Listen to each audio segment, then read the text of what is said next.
1. Words carry stories, phrases frame. Periodically, sentences suspend cirques of flaming zodiacs, compound histories contained as unrelated depths of light. Thus, the word-constructed mind that contemplates mirrored night. No manuscript of Khazar Asana survives. Strange how we save what we lose, the wound of the loss more permanent than its recovery.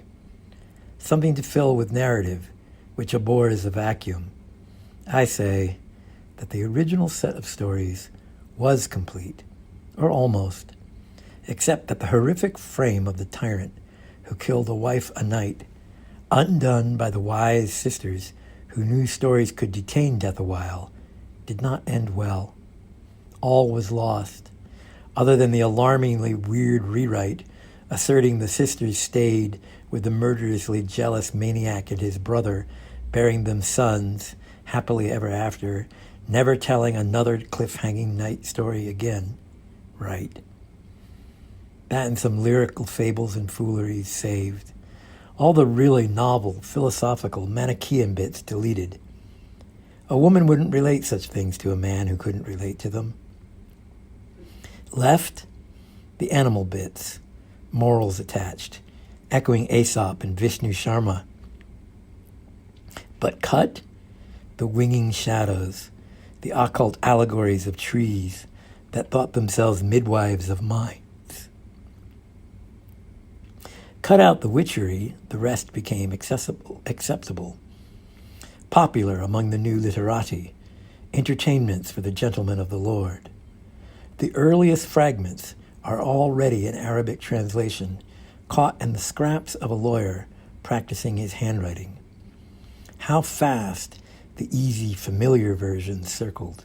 How men labored later to fill in the gaps of 800 or so missing stories, and to emphasize some justification for the king, necessary piety for the telling woman who only wanted a man to let her stay alive and fecund. I say what was lost was greater than the whole sum added later. The oasis is larger than you thought, larger than the mirage you saw, approaching murmuring penumbras of concentrated foliage too dense to be a single palm. At the end of your expectations of refuge, the refuge itself appears, dark and knowing, a green thought in masculine sunlight, an ink dream in feminine starlight. Home. Outside, open desert. Inside, Ereshkigal. Owls and ice rivers. Winter deeps no virtuous desert mind should hold. As if Persia knew no cold mountains, no ancient oaks, no Shanidar. That's where the rest of their tales remain hiding and waiting. Less pious, more minatory, whispering, the lost hundreds and hundreds of nights and all their anxious, suspenseful days spent waiting to see how the never ends. I can give you signs, but remember we are not out of the woods yet, and I am not the wise woman surviving. I am just a man, or the genie of a man, hiding in the cast-off jars of old words. Atrahasis, agnosis, errata, all the errata of forgotten facts. The oldest story is prettiest, darkest, drawn from the time when woods were spreading, not retreating.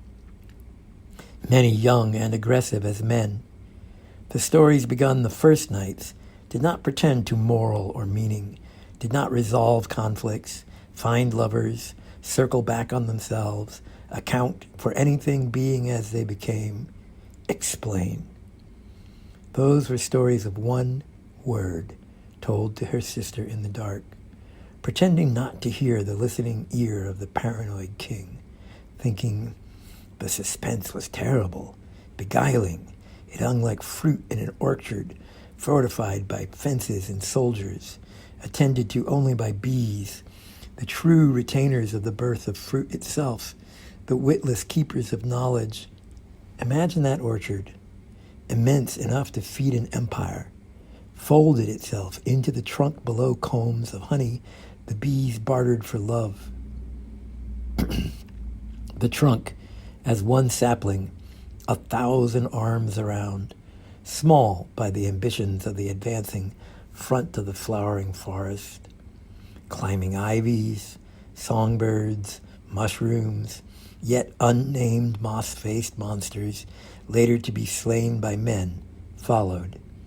And within the rising sap and crowns of the world of trees, obscuring the stones that slept blanketed under the hungry-rooted floor, the orchard in each trunk brooded on the fruit of one name. That was the whole plot, the whole mystery, the whole swelling anguish and labor, the called birth, omen and new thing, really new thing, in the world the princesses shushed each other speaking of.